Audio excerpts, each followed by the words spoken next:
तो अब जो है वो हम आज जो है एक्सरसाइज 1.1 का क्वेश्चन नंबर 2 करने जा रहे हैं।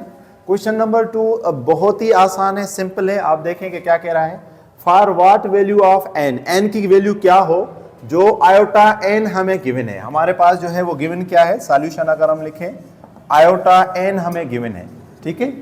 अब आयोटा एन की वैल्यू में एन की वैल्यू क्या हो कि एन सर आए 1 आयोटा -1 आर माइनस आयोटा, और कंडीशन क्या दी है इसने कि एन जो है वो जो बड़ा होगा या कम इक्वल होगा एन 1 के, या आप ऐसे समझें कि 1 जो है वो या तो जो है एन से कम होगा या एन के बराबर होगा, क्योंकि इस जो साइन का मतलब है, इस साइन का इसका मतलब है less than or equal, less than or equal, कि एन जो वैल्यू होगी वो या तो 4 के बराबर होगी या 4 से कम होगी, और n की जो वैल्यू है उससे 1 या तो कम होगा, 1 जो है वो n के बराबर होगा, या n जो है वो 1 से बड़ी होगी।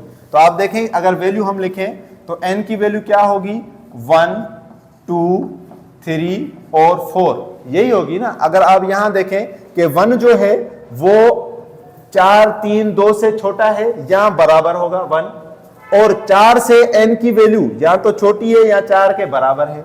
तो यहां हम पहले n की वैल्यू पुट करेंगे 1, ठीक है। ये चारों वैल्यू हम पुट करेंगे। अगर मैं n की वैल्यू यहां पुट करूं 1, यहां सपोज करें हम पुट करते हैं n1, तो आयोटा के ऊपर अगर पावर दूं 1 तो वही आयोटा आएगा। तो पहला आंसर हो गया ये, n की वैल्यू हमने 1 पुट कर दी, तो आयोटा के ऊपर अगर 1 पावर होगा तो वही आयोटा ही आएगा।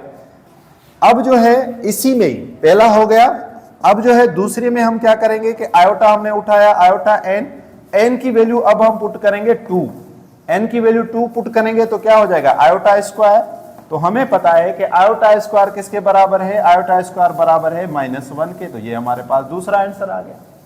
अभी इसी तरह आयोटा n हम लिखेंगे और यहां पर जो है वो n की वैल्यू यहां पर हम पुट करेंगे कितनी, n अब होगा 3, तो क्या हो जाएगा आयोटा क्यूब। आयोटा क्यूब को हम इस तरह लिख सकते हैं कि आयोटा स्क्वायर और मल्टीप्लाई आयोटा। हमें पता है कि आयोटा स्क्वायर किसके बराबर है -1 के, तो -1 को अगर हम आयोटा के साथ मल्टीप्लाई करेंगे तो क्या आएगा माइनस आयोटा। यानी अगर हम n की वैल्यू 3 रखें तो आयोटा की वैल्यू आयोटा n की वैल्यू क्या आ जाएगी माइनस आयोटा। इसी तरह चौथी वैल्यू भी हम कर लेते हैं कि आयोटा n है और यहां पर n की वैल्यू क्या पुट करेंगे 4, n की वैल्यू क्या पुट करेंगे 4, पहले 1 पुट करेंगे फिर 2 फिर 3 अब 4। अगर 4 है तो हम इसको 2 तरीकों से लिख सकते हैं।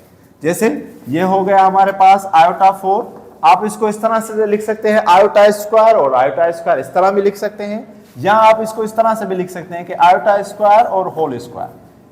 दोनों तरीकों से iota square multiply iota square भी करें, या आयोटा स्क्वायर होल स्क्वायर, दोनों तरीकों से करें। आयोटा स्क्वायर हमें पता है कि किसके बराबर है -1 के, और इसका स्क्वायर तो अभी हमने पढ़ा पहले सवाल के अंदर कि अगर -1 है और उसके ऊपर जो है वो स्क्वायर है या इवन नंबर है तो -1 किस में कन्वर्ट हो जाएगा प्लस में, तो हमारा आंसर क्या आया 1।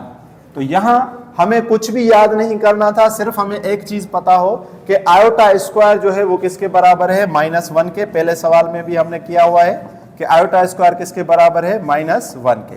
तो आयोटा स्क्वायर अगर -1 के बराबर होगी तो हमने आयोटा n में n की वैल्यू पहले 1 फिर 2 फिर 3 फिर 4, आप चाहें तो पहले 4 फिर 3 फिर 2 फिर 1 किसी भी तरह से आप कर सकते। तो होपफुली आज का ये क्वेश्चन भी आपको समझ आया होगा। Thank you, thanks for watching.